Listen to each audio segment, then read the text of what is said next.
Everyone tells you it goes so fast. Blink and you'll miss it. When you're raising your kids, it doesn't really feel like it. You're just in it, wondering if you're even doing it right. You didn't notice it while it was happening. But now when you look back, you realise they were right. The house is quieter now, way quieter than I ever imagined. But that silence, that's the sound of a job well done. I didn't realise it at the time. That was the goal all along. See, I'm the last Cooper. The last one with that surname anyway. On my side of the family.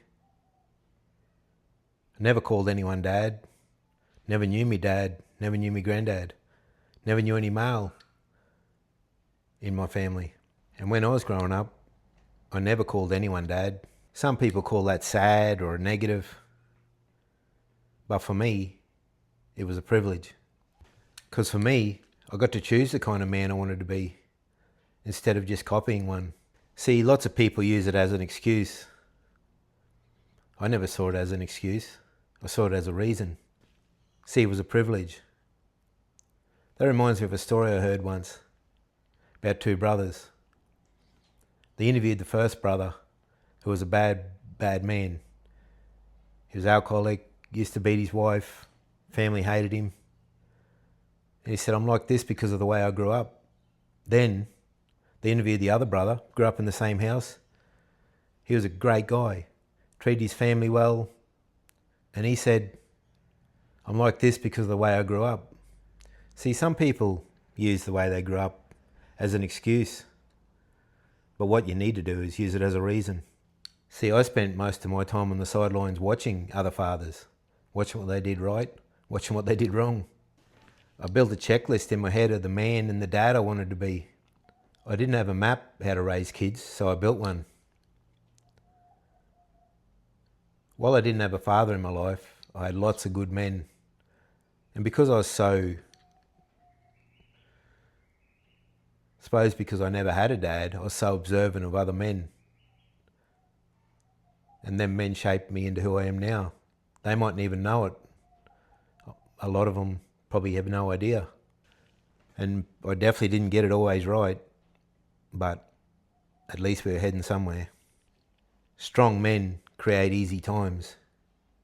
Easy times create soft men. Soft men create hard times. I wanted to create a strong family that lasted, something solid, something that didn't fall apart. I always told my wife, mucking around, once we've had 3 boys, you can have as many girls as you want. And as it turned out, we had 3 boys and then a little girl. Maybe because I didn't have that strong ground growing up, I really wanted to make a strong foundation for my kids growing up. I wanted to build something they could be proud of, being part of. And I wanted that feeling as well. And over time, that became how we did things. Kind of like a brand.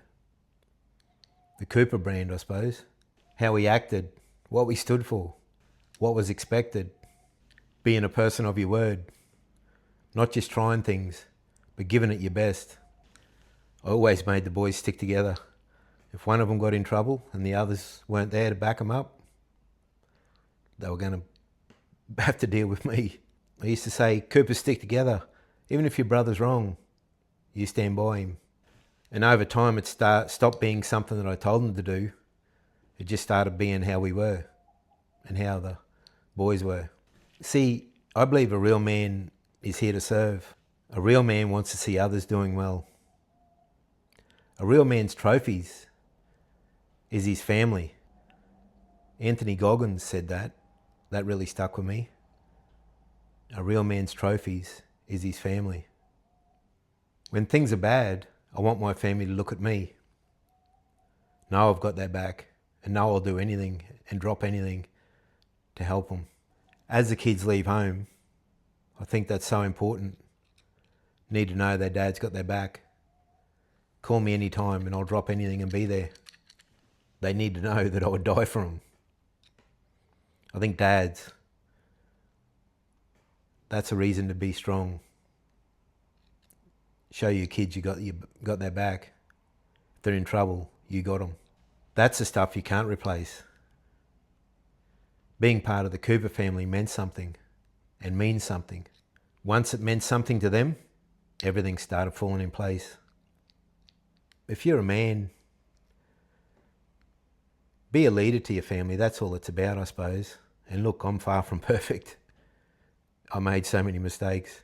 Sit here and read this out, I look like some sort of hero. There's a lot of mistakes in between. But this is what we always wanted. This is what I always wanted. This is what my wife always wanted. And now I'm starting to see the results. The boys have all left school.